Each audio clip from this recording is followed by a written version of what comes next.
How many times has someone walked up to you and handed you their camera and said, "Hey, can you take a picture of me?" This is the most common photo scenario. It's a picture of people, which is known as a portrait. So where do you place the people inside the frame?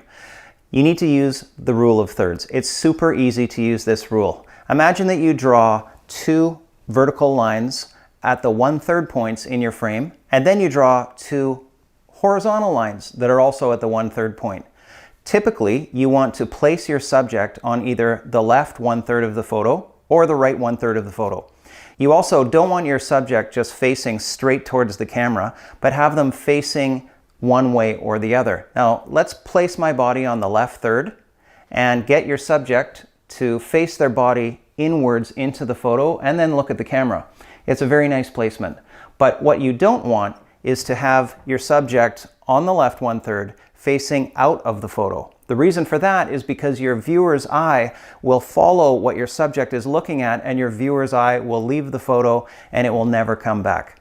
So place your viewer either on the left third or the right third. Now let's talk about where the face goes, because this is the most important part. Do not place your face in the middle of the photo. You don't want a shot where the face is in the middle and then the second half of the photo is sky. You want your face to be on the top 1/3 line, preferably where two of the third lines intersect. This can be on the left or it can be on the right. Now let's say that you're standing in front of a viewpoint of some type. You want to do a second thing now, and that is to place the most important element on the other third line. So here's what I mean. Let's say I'm standing in front of a lavender field and there is one stone house out in the middle of that lavender field. You want to place that stone house on the right third of the photo. So I'll be on the left third, I'm looking at the camera, the stone house is on the right third. Now you have a perfectly composed photo. You want to avoid anything that is busy in the background from protruding out from especially the head of your subject. Let's take that same photo and say that I was on the right third, right in front of the stone house. And not only am I blocking the stone house, but there are elements of it that are coming out from the sides of my head. It doesn't look good. And this is especially true with telephone poles and trees. So you want to make sure that there's nothing behind your subject's head that is going to become a distraction in the photo. Let's say that your subject was not standing in front of a viewpoint, but was just standing in front of a non-textured background. Now this is a time where you don't need to apply the rule of thirds, and you can in fact place your subject in the middle of the frame, ensuring that the face is on the top third line. So place the face on the top third line, put your subject right in the middle, and now this is a symmetrical looking portrait, and this really works. Now here's the real secret sauce with portraits, and this is how you go from an amateur photo to a pro photo.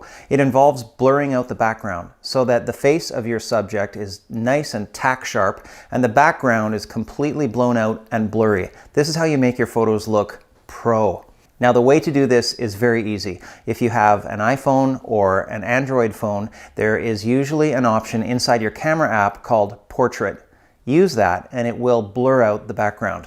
If you're shooting with a digital camera, it's also easy to do this. It's really just 2 steps. Step number 1 is to choose aperture priority on your camera and adjust your f-stop number, which is that tiny little dial, to the smallest number. Your smallest number may be f2.8, it could be f3.5. You just want it to be the smallest one you've got. Then you want to zoom in your lens to the maximum amount of zoom. And when you do those 2 things and ensure that you are focusing on the face of your subject, then the background will be completely blurry and your portrait is going to look professional. So here's your recipe. Step number 1, move your subject around so that your subject will be on one of the third lines in the frame. Step number 2, adjust your frame so that any interesting elements that are in the background will also be on one of the third lines. And step number 3 is the lighting. Let's say that you were taking a photo of me and there's a sunset behind me. The sky is very bright and your camera is going to read that very bright sky and it's going to make the frame darker. So that means that I'm going to turn out to be silhouetted. I will be dark, but the sky behind me will be bright. One way of compensating for that is to bring the camera closer and to use the flash on your camera to illuminate your subject. Another way of compensating for it is to move your subject so that the light is on your subject's face. This is the far better way to go. You can use natural light from a window, and one thing that works very well for that is to take a bed sheet and hang it over the window. This diffuses the light and makes it soft. Another way of doing it is with artificial lights, like I'm using here. I have a very bright light on camera right. This is known as the key light. This is the strongest light. Then there's a less bright light over here, which is called the fill light. It just kind of fills in the shadows on the dark side of the face. And this is how you can do it very easily using artificial light, even using lamps inside your home. So let's recap your recipe. Step number 1, move your subject using the rule of thirds. Step number 2, move your camera and use the rule of thirds to capture any interesting elements that are in the background. And step number 3 is ensure that the lighting is going to be correct on your subject and that your subject is not backlit, like having them stand in front of a sunset. That's the basic recipe for taking portraits, which are the most common photo that you're going to take during your lifetime. My name is Tim Shields and I'm a professional photographer. If your photos are turning out blurry and you don't understand depth of field, or if you struggle with finding good compositions, then I would like to invite you to pick up a copy of the photo cookbook right here on this page. Because inside it, I'm going to give you 30 recipes that allow you to easily take photos that are sharp, that are in focus, and that have creative and balanced compositions. Now, if you look at the world's greatest chefs, they use recipes to create award-winning dishes. A recipe is a set of step-by-step instructions, and if you follow their same recipes, you can create their same award-winning dishes.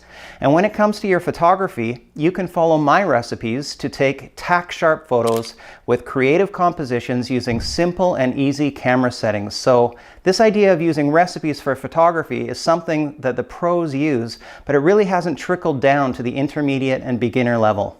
I used to think that having an expensive camera would result in better pictures, but it's not about your camera. It's about following a step-by-step recipe that will result in balanced compositions that are sharp from the foreground to the background, which you can only get by knowing how to manipulate depth of field. Same thing with pictures of sunsets. If your sunset photos end up with a washed out sky or the foreground is too dark, that's because you didn't follow a step-by-step recipe to take the perfect sunset picture. You might be thinking that you just want to understand camera settings better, and I've got you covered. The photo cookbook includes my own camera settings cheat sheet so that you can see what happens to depth of field when you close down the aperture, or what happens to sharpness when you increase the ISO. Or you might be thinking that what you care about most is compositions. I have you covered for that too. The photo cookbook covers 8 different types of compositions that you can use when you are in the field, including leading lines, balance and symmetry, foregrounds, and my all-time favorite, stacking the rules of composition. This photo cookbook is pretty much my life's work when it comes to photography, and it's packed full of knowledge bombs. If that sounds good to you and you want to get more attention for your photos on social media, and you want to win photo contests, and you want to sell your photos, or you just want to take pictures that you are proud of, then pick up a copy of the photo cookbook.